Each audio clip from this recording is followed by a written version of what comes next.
Bonjour à tous et bienvenue sur le podcast Santé Équilibre. Chaque semaine avec ce podcast, je vous donne des outils, des conseils, des astuces et aussi de l'énergie pour améliorer votre santé et aller vers un corps sain et un esprit serein. Je suis Martine Bosque, ostéopathe, praticienne de médecine chinoise, auteure et coach santé bien-être. Vous pouvez me retrouver sur mon site internet www.equilibrenco.com. Alors mettez-vous à votre aise, installez-vous confortablement et c'est parti pour l'épisode du jour.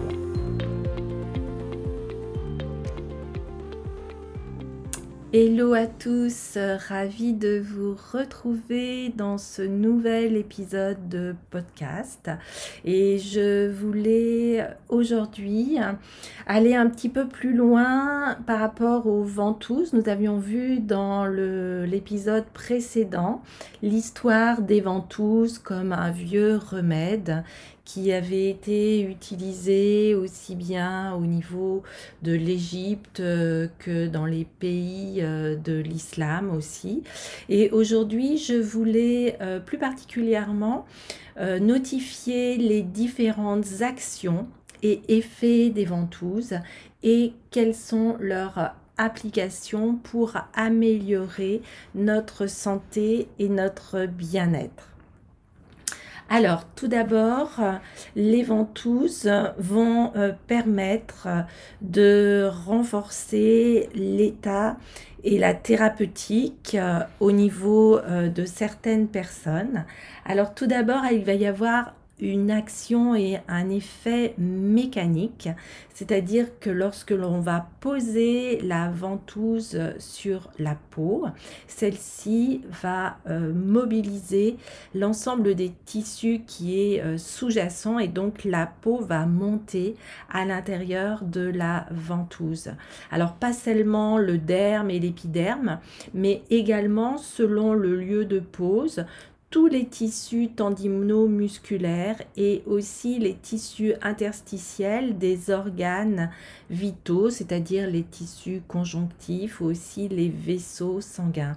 Alors cet effort de traction sur ces différentes couches de tissus mous va avoir pour effet de les débarrasser de toutes les tensions résiduelles et donc de leur redonner une certaine liberté de mouvement, une certaine souplesse, mais aussi de les séparer entre elles et ainsi de pouvoir libérer par exemple les adhérences, par exemple au niveau des cicatrices. Donc ça c'est le premier effet qui est l'effet mécanique.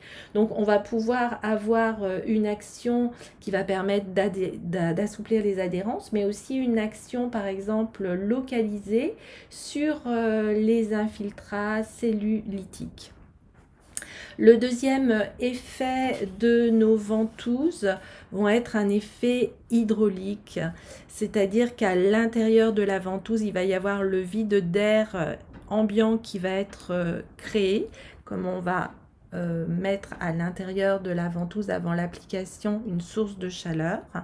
Et donc, il va y avoir au niveau de la zone de pose une dépression locale et donc un phénomène de puissante aspiration des fluides corporels, c'est-à-dire le sang, la lymphe, mais aussi l'eau, dans la zone qui est traitée. Donc, il va y avoir une rougeur cutanée qui va être appelée une hyperémie au niveau de la médecine, c'est-à-dire qu'on va avoir une augmentation du flux sanguin vers un organe ou un tissu.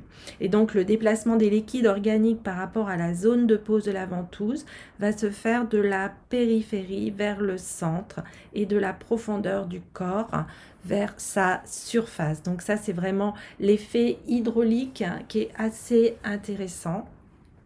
On va avoir aussi une action dépurative, c'est-à-dire qu'on avait remarqué justement quand elles étaient pratiquées dans l'Antiquité, les médecins avaient remarqué à cette époque que la ventouse provoquait à l'endroit où elle avait été posée non seulement la rougeur au niveau des tissus, mais également l'apparition de certains signes cutanés, comme des taches, des rougeurs, des phlictènes.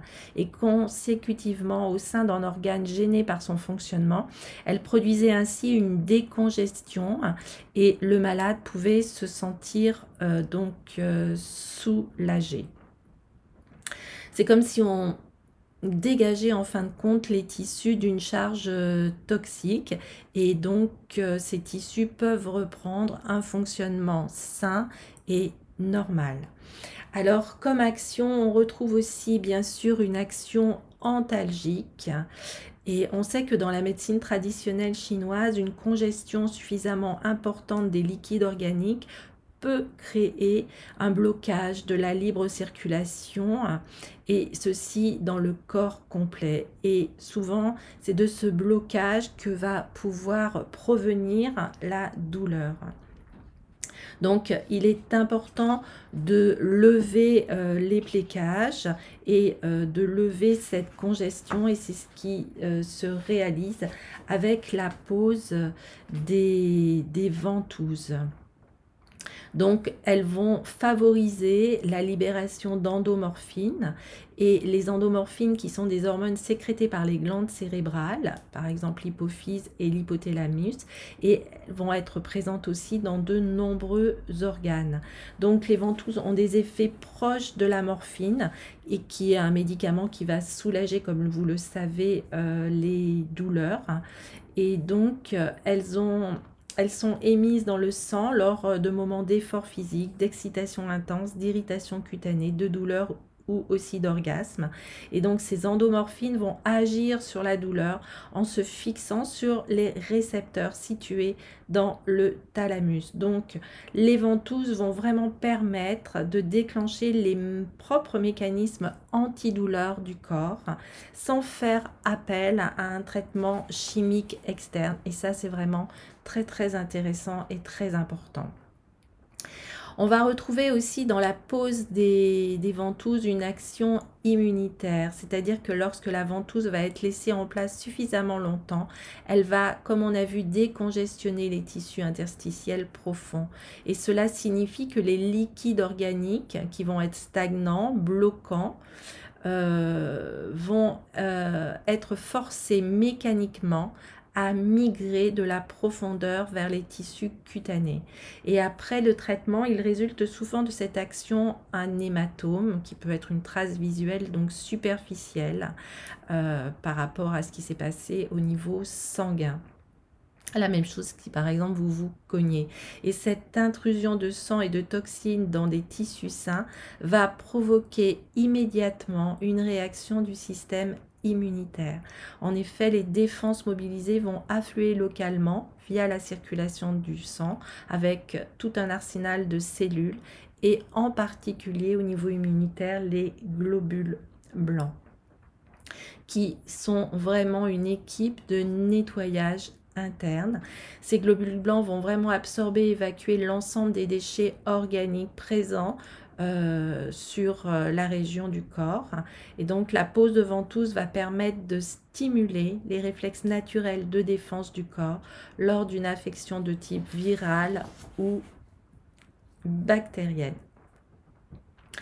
Voilà pour ces effets et ces actions au niveau des ventouses.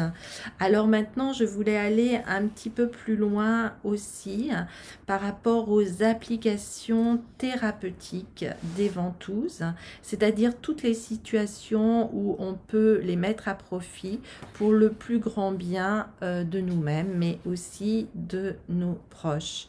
Alors, les indications thérapeutiques, on va les retrouver particulièrement au niveau des voies aériennes, au niveau de la sphère ORL, donc lors de rhume, de congestion nasale, mais aussi lors de toux, lors de bronchite, lors de sinusite, lors d'otite, lors d'angine, lors de rhinite allergique et bien entendu aussi au moment de la grippe en soutien puisque c'est une infection virale et que les ventouses stimulent, comme on l'a vu auparavant, le système immunitaire. Mais on retrouve aussi l'application thérapeutique dans tout ce qui est congestion douloureuse, comme on l'a vu, l'action antalgique des ventouses. Donc on va pouvoir agir sur toutes les tensions musculaires, qu'elles soient localisées ou généralisées, sur les contractures ou les nœuds tendino-musculaires, sur tout ce qui est tendinite, les douleurs chroniques comme les dorsalgies, les lombalgies, les douleurs articulaires, quelle que soit leur localisation, les douleurs traumatiques comme les entorses, mais aussi les lumbagos, tout ce qui est des douleurs neurologiques, névralgie, cervicalgie, sciatalgie. Donc tout ce qui est arthrite et arthrose en traitement de soutien. On va voir aussi des applications où les ventouses apportent un soutien et un soulagement indéniable. Par exemple, lors des affections de peau comme les dermatites, les eczémas, les troubles gynécologiques comme les douleurs au niveau des règles ou les dysménorrhées. Certains troubles digestifs comme une digestion lente, les ballonnements, la diarrhée, la constipation, tout ce qui est affection urogénitale comme la cystalgie, la cystite, certaines céphalées, les maux de tête, mais aussi le traitement de la cellulite, des rides, où on peut vraiment utiliser dans ces cas-là les ventouses en massage glissé, qui est un petit peu la reproduction de la technique de palpé roulé. Et donc, il va y avoir un rôle très très important aussi au niveau des cicatrices afin d'éviter, comme on l'a vu aussi tout à l'heure dans leur action, toutes les adhérences tissulaires. Et donc pour terminer, on peut aussi nommer les situations où il est bon de ne pas poser de ventouse, où il y a donc des contre-indications. Par exemple, quand on va avoir des patients qui sont atteints de tuberculose avec des conditions de toux importantes, les patients qui sont atteints de cancer, surtout des voies respiratoires par exemple, les patients qui vont être porteurs de stimulateurs cardiaques, de pacemaker, de stent, ou les patients qui ont eu des cardiopathies importantes avec de l'infarctus du myocarde ou des AVC. On ne va pas non plus traiter les personnes ayant bénéficié de greffe d'organes, ni ceux qui sont sous traitement immunosuppresseurs, pas les hémophiles non plus, et pas les personnes anorexiques. On peut dire aussi qu'on ne va jamais poser des ventouses sur des signes d'œdème, sur des enfants, des nourrissons, surtout des petits bébés. Pas de pose de ventouse non plus sur les femmes enceintes. Si on a la peau irritée, si on a des grains de beauté, des varices, bien sûr si on a des fractures aussi, ça va être contre-indiqué. Et juste pour terminer, au niveau de ces ventouses, on peut juste préciser qu'il y a différents types de ventouses, c'est-à-dire qu'il va y avoir des ventouses qu'on appelle à froid, où on va avoir une dépression souhaitée qui va s'obtenir avec l'extraction de l'air, après l'avoir posé sur la personne. Et donc ces ventouses sont souvent en plastique. Et autrement, on a aussi les ventouses à chaud, où là on va avoir la dépression qui est obtenue en chauffant le volume intérieur de la ventouse. Et donc là souvent on va avoir les ventouses qui vont être le plus souvent en verre. Voilà pour ces différents types de ventouses. Et bien vraiment, je vous souhaite une très bonne santé. Peut-être que ce podcast vous aura donné envie de trouver un thérapeute qui va pouvoir vous traiter avec la pose de ces ventouses. C'est vraiment un traitement naturel, sans aucun effet indésirable. sur de nombreuses affections qui soient bénignes ou courantes.